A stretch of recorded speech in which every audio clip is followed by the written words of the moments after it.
दोस्तों, हम सब की लाइफ में कुछ ऐसी बेसिक चीजें होती हैं जिनको हम कभी क्वेश्चन नहीं करते, जैसे कि गुस्से में चिल्लाना या जोर से बोलना, दूसरों की चीजों को देखकर खुद को कम समझना या दूसरों को खुश रखने की कोशिश करते रहना। जाने अनजाने में हम सब यही चीजें बार बार करते रहते हैं। तो इस वीडियो में हम इन चीजों का इन डेप्थ सॉल्यूशन निकालेंगे। ये तीनों बातें आपस में कनेक्टेड हैं, तो कोशिश करो कि ये वीडियो पूरा देखो। ये बेसिकली एक कन्वर्सेशन है एक यंग लड़के और एक फिलोसोफर के बीच। पहली बात, फिलोसोफर कहता है कि हम अपने गोल्स को अचीव करने के लिए अपने इमोशंस को यूज करते हैं। उसके बाद वो लड़का अपनी स्टोरी सुनाते हुए पहला सवाल करता है कि कल मैं एक कैफे पर बैठा हुआ था और वेटर ने मेरे पास से जाते हुए मेरे नए सूट पर चाय गिरा दी। उस वक्त मैं बहुत जोर से चिल्लाया, उस पर गुस्सा किया। नॉर्मली मैं ऐसा बंदा नहीं हूँ जो पब्लिक प्लेसेस पर जोर से चिल्लाए, पर उस वक्त मुझे इतना गुस्सा आया कि मैं बाकी सब भूल गया। अब आपके अकॉर्डिंग क्या मैंने ये किसी गोल को अचीव करने के लिए किया या ये एक बिहेवियर था जो खुद ब खुद एक्टिवेट हो गया? तो फिलोसोफर कहता है कि ऐसा नहीं है कि तुम्हें गुस्सा आया और तुम चिल्लाने लगे। असल में बात बिल्कुल उल्टी है। तुम्हें गुस्सा इसीलिए आया क्योंकि तुम चिल्लाना चाहते थे। लड़के को ये बात मजाक लगी, जिस पर फिलोसोफर ने जवाब दिया, अच्छा अगर ऐसा नहीं है तो फिर तुमने अपनी आवाज क्यों बढ़ाई? क्योंकि मुझे गुस्सा आ गया था। नहीं, तुम अपनी बात बगैर चिल्लाए भी कह सकते थे। ऐसा करने से शायद वेटर तुमसे सिंसियरली माफी भी मांगता और तुम्हारे सूट का भी कोई हल निकाल देता। तुम अगर आराम से बात करते तो शायद तुम दोनों की कन्वर्सेशन हो सकती थी। इसीलिए तुमने अपनी आवाज बढ़ाकर ये बात की ताकि वेटर तुम्हारे सामने कुछ बोल ना पाए और अपने आप को तुम्हारे सामने झुका दे। और इस गोल को अचीव करने के लिए तुमने अपने इमोशंस को एज ए टूल यूज किया। इस पर लड़के ने मजीद कहा कि मुझे नहीं लगता कि मैंने कुछ किया है, ये सब तो ऑटोमेटिकली हुआ है। जिस पर फिलोसोफर ने उसे एक और मिसाल दी जो मैं आपको अपने अल्फाज में बताता हूँ। आपने कभी ऑब्जर्व किया है कि एक लेडी अपने बेटे को ऊंची आवाज में डांट रही हो और अचानक से किसी का फोन आ जाए तो अगले 5 मिनट तक वो बिल्कुल अच्छे मूड में फोन पर बात करती है और जैसे ही कॉल एंड हो जाए तो वो फिर गुस्से में बात करने लगती है। अगर आपको ये मिसाल ज्यादा रिलेटिव ना लगे तो आप एक स्कूल टीचर का ही बर्ताव देख लो।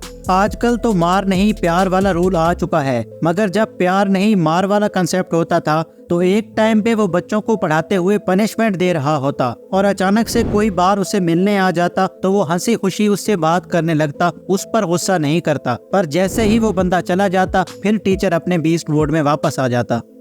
इससे सीखने वाली बात यह है कि हम इंसान गुस्से को तब यूज करते हैं जब हमें किसी पर दबाव डालना होता है। गुस्सा आना एक बात है, इससे चिल्लाना दूसरी बात है। चलो मान लेते हैं गुस्सा आना हमारे कंट्रोल में नहीं होता, पर उसके बाद चिल्लाना या आराम से बात करना ये तो हमारे कंट्रोल में होता है। जब इस चीज को हम अपने कंट्रोल में लाने में कामयाब हो जाते हैं तो आहिस्ता आहिस्ता आपको ये भी पता चलने लगता है कि गुस्सा आने देना भी आपके कंट्रोल में है, क्योंकि हिस्ट्री में कुछ ऐसे लोग भी गुजरे हैं जिन्हें किसी भी तरीके से गुस्सा नहीं दिलाया जा सका।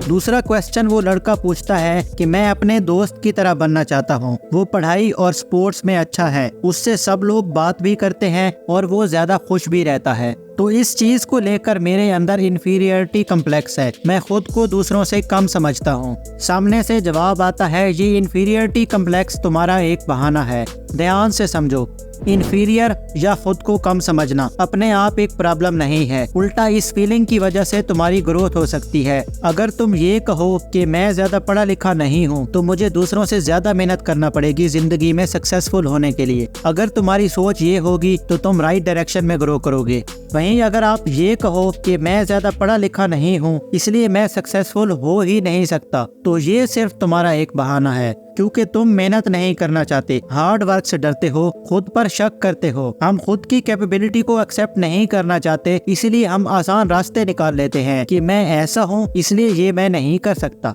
अगर हम क्लोजली ऑब्जर्व करें तो ये खुद को सुपीरियर यानी बड़ा बनाने का तरीका है। फर्ज करो कोई कहता है कि मैं गुड लुकिंग नहीं हूँ इसलिए मेरी शादी नहीं हो सकती। अगर कोई नॉर्मल इंसान देखेगा तो उसे तो यही लगेगा कि ये खुद को कम समझ रहा है, पर असल में दिल ही दिल में उसकी ख्वाहिश है कि लोग उसे बड़ा समझें, उसे खूबसूरत कहें। इसीलिए इन्फीरियरिटी और सुपीरियरिटी दो अलग चीजें नहीं हैं, ये आपस में जुड़ी हुई हैं। मिसाल के तौर पर कई लोग कुछ खास किस्म के ब्रांडेड कपड़े पहनते हैं ताकि लोग उनको सुपीरियर समझें। पता है क्यों?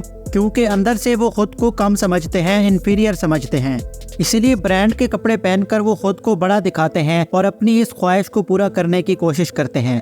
तो आप इन लोगों की पहचान लोगों की भीड़ में ऐसे कर सकते हो कि वो लोगों के हिसाब से जीने में लगे होंगे, अपनी अचीवमेंट्स बताएंगे, बड़ी बड़ी बातें करेंगे, ताकि उनका इन्फीरियरिटी कम्प्लेक्स इन चीज़ों के पीछे छुप जाए।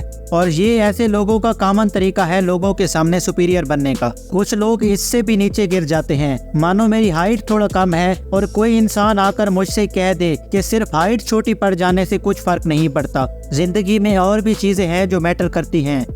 अब मुझे अगर इस बात का फायदा उठाना हो तो मैं कह सकता हूँ कि तुमको पता भी है छोटे कद वालों की जिंदगी कैसी होती है। जब आप इस लहजे में बात करेंगे तो उसके बाद वो या कोई और शख्स आपको कुछ नहीं बोलेगा। तो ये एक तरीका है लोगों की नज़रों में स्पेशल बनने के लिए उन चीज़ों को एज ए टूल यूज़ किया जाए जो हमारे कंट्रोल में नहीं है। ऐसे ही अक्सर इंसान बगैर मेहनत किए लोगों की अटेंशन हासिल कर लेते हैं। इस पूरी बात का एंड पॉइंट यही है कि इन्फीरियरिटी कम्प्लेक्स सिर्फ एक एक्सक्यूज है। हम अपनी कमजोरियों को अपने फायदे के लिए भी इस्तेमाल कर लेते हैं।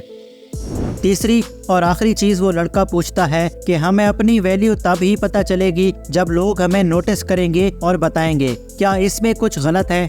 जवाब आता है कि फर्ज करो तुम अपने ऑफिस में सबसे अच्छा काम कर रहे हो पर तुमको कोई नोटिस नहीं कर रहा, ना कोई तुम्हारी एफर्ट को अप्रिशिएट कर रहा, तो क्या तुम वो काम करते रहोगे? शायद नहीं, क्योंकि मेरी इतनी मेहनत के बावजूद कोई मुझे थैंक यू भी नहीं बोलेगा तो मेरी मोटिवेशन खत्म हो जाएगी। इसीलिए ये डिजायर फॉर रिकॉग्निशन खतरनाक है। तुम बेसिकली काम इसीलिए कर रहे हो कि लोग तुम्हें जाने, जो कि रिवार्ड एंड पनिशमेंट सिस्टम की तरह है। स्कूल में भी ऐसा ही होता है। अगर हम सही काम करते हैं तो हमारी तारीफ होती है और अगर हम गलत काम करते हैं तो पनिशमेंट मिलती है, जो कि बिल्कुल भी सही अप्रोच नहीं है, क्योंकि इससे हमारी मेंटेलिटी ऐसी हो जाती है कि अगर मेरी तारीफ होगी तो मैं अच्छा काम करूंगा और अगर कोई मुझे पनिश भी नहीं करेगा तो मैं गलत काम भी करूंगा। नॉर्मली हम लोग चाहते हैं कि लोग हमें जाने, पहचाने और तारीफ करें, और इसी चक्कर में हम वो सब करना शुरू कर देते हैं जो उन लोगों को पसंद है। अगर आपकी जॉब का भी मेन पर्पस दूसरे लोगों की एक्सपेक्टेशन को पूरा करना है तो वो जॉब आपके लिए मुश्किल हो जाएगी, क्योंकि आपको हमेशा जजमेंट का डर रहेगा। इसी तरह हम दूसरों को खुश रखने के लिए अपनी खुशी दांव पर लगा देते हैं। एट दी एंड मैं आपको वो तीनों बातें रिपीट कर देता हूँ जो हमने इस वीडियो में सीखी हैं। नंबर 1, गुस्सा आना हमारे कंट्रोल में नहीं होता, पर उसके बाद हम क्या करते हैं वो हमारे कंट्रोल में होता है। नंबर 2, इन्फीरियरिटी कम्प्लेक्स यानी खुद को कम समझना सिर्फ एक एक्सक्यूज है। हम अक्सर अपनी कमजोरियों को अपने फायदे के लिए भी इस्तेमाल कर लेते हैं। नंबर 3, दूसरों को खुश रखने के लिए हम वो सब काम करना शुरू कर देते हैं जो दूसरे लोगों को पसंद होते हैं। ये तीनों बातें मैंने आपको एक book the courage to be disliked से बताई हैं। अगर आप ऐसी और वीडियोस देखना चाहते हैं तो चैनल को सब्सक्राइब करके वीडियो को लाइक कर दे ताकि मुझे भी मोटिवेशन मिलती रहे।